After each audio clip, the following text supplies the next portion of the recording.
मछली की आंख है एक और उस पर निशाने हैं लाखों अर्जुनों की। नमस्कार दोस्तों, आप देख रहे हैं करियर बिट यूट्यूब चैनल। इस वीडियो में हम डिटेल में जानेंगे कि डीएलएड की परीक्षाओं में अब कैसे मांग तेज होने लगी है बिना परीक्षा के अभ्यर्थियों को प्रमोट करने के लिए, और साथ ही यह भी जानेंगे कि मछली की आंख कहाँ है और किन किन अभ्यर्थियों ने इस पर निशाना लगा रखा है। तो यदि आप भी डीएलएड की परीक्षाओं की डेट का वेट कर रहे हैं तो यह वीडियो आपके लिए महत्वपूर्ण हो सकती है। आगे बढ़ने से पहले मैं आप लोग को याद दिला दूं कि यदि आप इस चैनल पर नए हैं तो इसको सब्सक्राइब करते हुए बेल आइकन को प्रेस करना ना भूलें। उत्तर प्रदेश में जारी 69,000 सहायक अध्यापकों की भर्ती की स्थिति का मामला किसी से भी छुपा नहीं है। माननीय लखनऊ खंडपीठ की डबल बेंच के द्वारा 60-65 के फेवर में फैसला दिए जाने के बाद से अब इसमें एक पक्ष जो कि 60-65 को फेवर कर रहा था वह जल्द से जल्द भर्ती कंप्लीट होने की मनोकामना कर रहा है। वहीं इससे जुड़ा दूसरा पक्ष जो कि 40-45 को फेवर कर रहा था उसकी तैयारी माननीय सुप्रीम कोर्ट की दरवाजा खटखटाने के तरफ है। अब इस भर्ती में एक तीसरा पक्ष भी निकल करके सामने आ रहा है जो कि दिनांक 9 मई 2020 को इसके लिए रिवाइज्ड आंसर की जारी होने के बाद से अब जो विवादित प्रश्न थे उनको लेकर के माननीय इलाहाबाद हाई कोर्ट के दरवाजा खटखटाने के लिए तैयार बैठा है। अब इस 69,000 सहायक अध्यापकों की भर्ती से न सिर्फ 4,10,000 अभ्यर्थी जो कि इसमें सम्मिलित हुए थे वहीं सिर्फ प्रभावित हो रहे हैं, बल्कि उत्तर प्रदेश में बीएड, बीटीसी, बीएलएड और डीएलएड जैसे कोर्सेज करने वाले अभ्यर्थी भी पूरी तरीके से प्रभावित हो रहे हैं, क्योंकि ये भर्ती जब तक कंप्लीट नहीं होगी तब तक नई शिक्षक भर्ती नहीं आएगी। दोस्तों, अगर आपके भी मन में प्रश्न उत्पन्न हो रहा है कि कब तक नई भर्ती आ सकती है तो इसके रिगार्डिंग एक डेडिकेटेड वीडियो मैंने बना रखा है जिसका लिंक आपको इस वीडियो के डिस्क्रिप्शन बॉक्स में मिल जाएगा। तो इस वीडियो के कंप्लीट होने के बाद से आप डिस्क्रिप्शन जरूर चेक करें। ये सभी पक्ष थे जो कि 69,000 सहायक अध्यापकों की भर्ती से प्रत्यक्ष तौर पर जुड़े हुए थे अभ्यर्थी थे या फिर उसमें शामिल होने वाले अभ्यर्थी थे। अब ऐसे अभ्यर्थी जो कि अप्रत्यक्ष तौर पर इससे जुड़े हैं या फिर यूं कहें कि इस भर्ती में शामिल नहीं हुए थे वो भी किस तरीके से प्रभावित हो रहे हैं। तो जहां डीएलएड 2018 बैच ये मान करके चल रहा है कि अगर ये भर्ती थोड़ी और लेट होती है तो निश्चित तौर पर नई भर्ती आने में समय लगेगा और उस समय में इसका डीएलएड का प्रशिक्षण कंप्लीट होते हुए इनकी परीक्षाएं कंडक्ट करा ली जाएंगी। तो वो डीएलएड 2018 बैच ये मान के चल रहा है कि अगर भर्ती लेट होती है तो उसके लिए फायदेमंद हो सकता है। वहीं डीएलएड 2017 बैच की मैं बात करूं तो उनका प्रशिक्षण कंप्लीट हुए लगभग काफ़ी वक्त हो चुका है, तो अब उनके मन में ये कामना उत्पन्न हो रही होगी कि ये भर्ती जल्द से जल्द कंप्लीट हो जानी चाहिए ताकि नई शिक्षक भर्ती का रास्ता साफ हो जाए। और इसी के क्रम में आप स्क्रीन पर एक ट्वीट देख पा रहे हैं।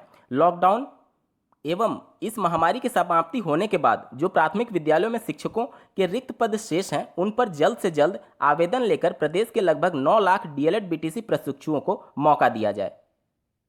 अगर इस भर्ती में डीएलएड 2018 बैच शामिल नहीं हो पाता है तो एक तरीके से सीधे सीधे तौर पर लगभग 2 लाख कंपटीटर कम होंगे और इसीलिए अब मांग उठने लगी है कि जल्द से जल्द नई भर्ती उत्तर प्रदेश शासन के द्वारा घोषित किया जाए।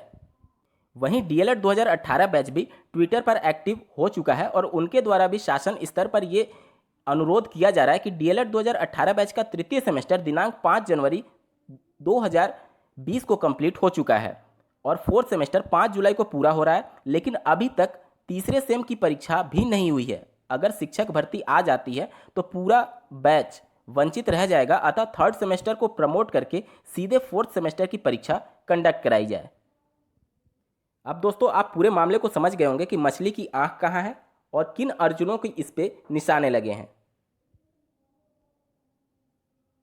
दोस्तों, यहाँ पर जितने भी कैंडिडेट हैं जो शासन स्तर पर ट्वीट कर रहे हैं, चाहे वह किसी भी बैच से रिलेटेड हो, वह सभी अपने जगह पर बिल्कुल सही हैं। सबकी मांग होनी चाहिए कि उनके लिए नई शिक्षक भर्ती आनी चाहिए और जो डीएलएड जिनका प्रशिक्षण कंप्लीट नहीं हुआ है वह भी अपने लिए प्रयास कर सकते हैं कि अगर भर्ती लेट होती है तो वो भी उसमें शामिल हो सके। लेकिन क्या ये पॉसिबल है? क्या डीएलएड की परीक्षा के बिना अभ्यर्थियों को अगली सेमेस्टर में प्रमोट किया जाएगा? ये सभी एक बड़ा सवाल अभी भी बना हुआ है। दोस्तों, इसमें कोई दो राय नहीं है कि डीएलएड 2018 बैच काफ़ी लेट चल रहा है और इनके थर्ड सेमेस्टर की परीक्षा काफ़ी पहले हो जानी चाहिए थी। तो सत्र नियमित करने के लिए या फिर परीक्षा फोर्थ सेमेस्टर की और भी ज़्यादा विलंबित ना हो, इसको देखते हुए सत्र को नियमित करने के लिए थर्ड सेमेस्टर को बिना परीक्षा लिए एक तरीके से आगे प्रमोट करना अच्छा डिसीजन हो सकता है शासन की तरफ से। लेकिन अगर अगली शिक्षक भर्ती में बैठने के लिए ये मांग उठाई गई कि भर्ती में केवल बैठने के लिए अभ्यर्थियों को प्रमोट कर दिया जाए, तो ऐसा हो पाना शासन स्तर पर थोड़ा मुश्किल लगता है, क्योंकि ऐसा ही मामला पिछले वर्ष भी देखने को मिला था, जब 2018 में 69,000 सहायक अध्यापकों की भर्ती की घोषणा की गई थी शासन स्तर पर। उसके बाद से डीएलएड 2017 बैच के रिप्रेजेंटेटिव्स शासन स्तर पर मीटिंग करके उनसे ये अनुरोध कर रहे थे कि इस भर्ती को थोड़ा विलंबित किया जाए, ताकि डीएलएड 2017 बैच का प्रशिक्षण समाप्त हो जाए और वो भी इस भर्ती में शामिल हो पाए। तो उस समय शासन के द्वारा यह आश्वासन दिया गया था कि इस बैच के लिए फिर से बाद में एक वैकेंसी निकाली जाएगी, या फिर अभ्यर्थी जो प्रशिक्षण कंप्लीट ना हो पाने की वजह से भर्ती में शामिल नहीं हो पा रहे हैं, वह आने वाली भर्तियों में शामिल हो सकते हैं। अब वैसा ही कंडीशन बिल्कुल डीएलएड 2018 बैच के साथ हो रहा है।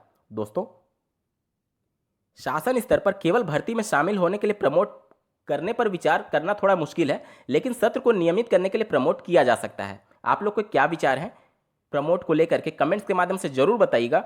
साथ ही अगर आप नई शिक्षक भर्ती का वेट कर रहे हैं तो इस वीडियो के डिस्क्रिप्शन को जरूर चेक करें। इस वीडियो को देखने के लिए आपका बहुत बहुत धन्यवाद। भगवान करे आपका दिन शुभ हो।